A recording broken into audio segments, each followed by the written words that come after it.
a realization for y'all. I'm not broken. Now, you know that I'm not broken. I seem pretty not broken. I'm a pretty holy seeming person. But I have to tell you about my ADHD story. And I will tell you why it is actually a big realization for me to say that I am not broken. Here is my story. So first, this is Sarah from Sarah Writes and ADHDs. Hi, this is me. And I have been taking Adderall, 5 milligrams, for about 1.5 years. And I might do a whole video on my ADHD Adderall story because it was a very not fun one. I actually have a blog about it, a blog post about it. Doctors were horrible about it, whatever. So anyway, for the past 1.5 years, I've been taking a low dose of extended release Adderall. Before my ADHD, I went to a doctor. I was diagnosed with ADHD. Okay, now 5 milligrams is a pretty low dose, everybody. Know that 5 milligrams is not so bad, you know? But in this video, I'm going to answer the question, why was I on the meds? And why now have I been off the meds for a week and I'm okay? I will answer that here. Okay, but the reason that I need to make clear that I am okay right now is because I have been led to believe that I would not be okay if I took a break from my Adderall meds. So I've been off a week, and you know what, people? I am fucking fine and wonderful, and I can tell some things, but for the most part, nothing. I can express myself just fine. Maybe my ideas come out a little differently, but I used to think that I had this need for Adderall.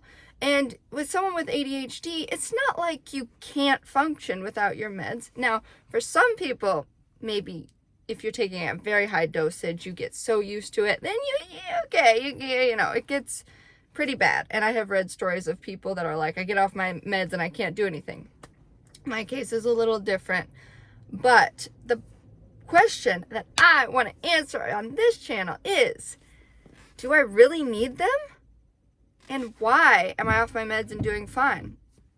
Okay, so this is a huge thing that has happened in my journey and I want to share with you. There's a difference between wanting to do something for yourself and wanting to do something for someone else. Oh, look, who knew? Huh. Me, I got on my meds for the wrong reason. Now let's go back a little bit to a little younger Sarah. Okay, so Sarah, like most of us, had insecurities in school. And she didn't feel like she was the brightest kid on the block, and she felt like she had to work harder than other people to do work. She felt like there was an insecurity in how smart she was. And that followed, even though Sarah, this little Sarah, this me, did well throughout school, entirely throughout school, got A's, went as an AP classes, got selected for a couple awards. I was still under this impression that there was something wrong. And you know, there were ADHD tendencies, and it is true that, yes, I scrambled to be on time to things, and I had to stay up late, or I thought I had to stay up really late to finish things, deadlines, not the best, but I was still a very high achiever. Still, there's this little insecurity in my head. And what happens when someone talks to that insecurity in your brain? You listen to it. So I was made to believe that my brain was broken.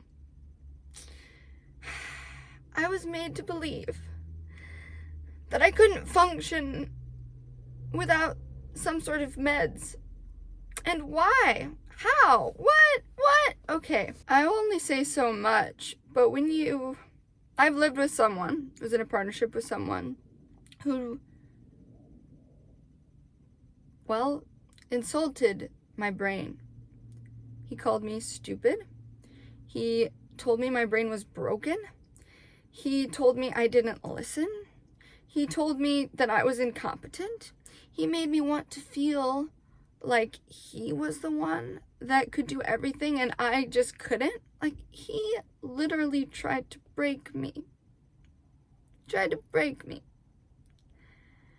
And so I, trying to do my best, hearing this at least once every few days, something about my brain or my time management, taking too long to do something and then being scolded for it. After all this time, what am I gonna do? I'm gonna say, shit, I guess there is something wrong with my brain and I have this untreated ADHD and I need to go fix it. So I went through a long and arduous process with doctors. And I didn't get the meds for myself as much as I wish it was for myself. Now, I told myself it was for myself. In fact, that's the story I've been telling everybody. Yeah, me, I realized there was a problem, totally. Yeah, no. So I got the Adderall meds. And I did find that the Adderall meds helped. It made me feel like I was more efficient in my coaching, and it made me feel like I could stay on tasks for longer. Okay. But then it made me feel like I needed it every single day, or I was not in the best ability to function. I need to emphasize how much of this was that somebody tapped into one of my insecurities. They're like, oh, I know there's a little, let me get it. No matter how successful I was in school, like I had a job and I did really well and I got raises and blah, blah, blah, blah, blah, blah, and I didn't have any meds on it. But when you speak to somebody's insecurities, and I don't just mean speak to them once, okay? Once you're like, oh, dang, okay, sure, okay.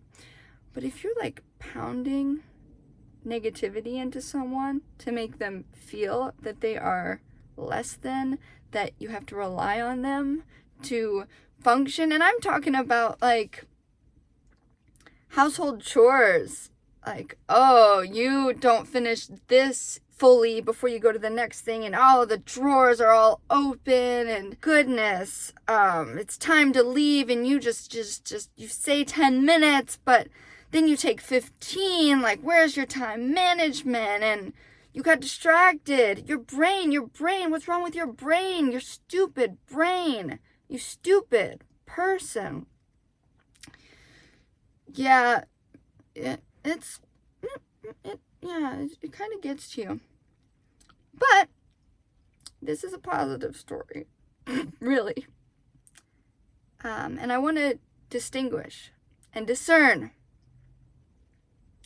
why I got my meds and why I am glad I got my meds eventually, but that they were for the wrong reasons. It should have been for me. And that I can function without them. So it's been a week and a day. There are just so many things that I thought, oh, I have to do this to be good. If I get any less than 7 hours of sleep, like I just cannot do well in a day. If I don't meditate for a full 20 minutes, then I cannot do fully well during the day. Like, there are these things that we hold on to that I am letting go of. I mean, enough so I can distinguish what I really want to hold on to. And having this week and a day without the meds, I will choose more sparingly to take my medication. That's my takeaway. I don't want to be dependent on it. It does raise your heart rate and blah, blah, blah. Anyway, okay. They don't have any clear evidence that it's not the best. But it's never, if you could be off something, why not? Also, all this week, I did have coaching calls, and they were fine. I did well. I was kick ass in my coaching calls, like I have been in my coaching calls, because I'm just a good coach. And I've also been doing other work and letting go of other baggage, which is why all this reflection is happening, 6 months, 9 months after I ended that other relationship. That's why it's all happening now, and I think letting go of some of that has made my coaching easier, because I've had trauma. And I will leave it at that, people. But thank you for listening.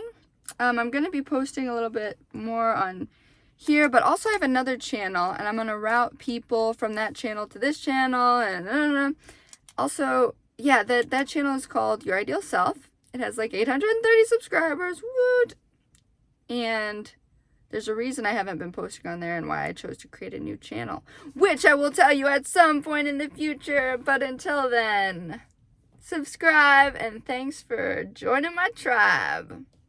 Peace.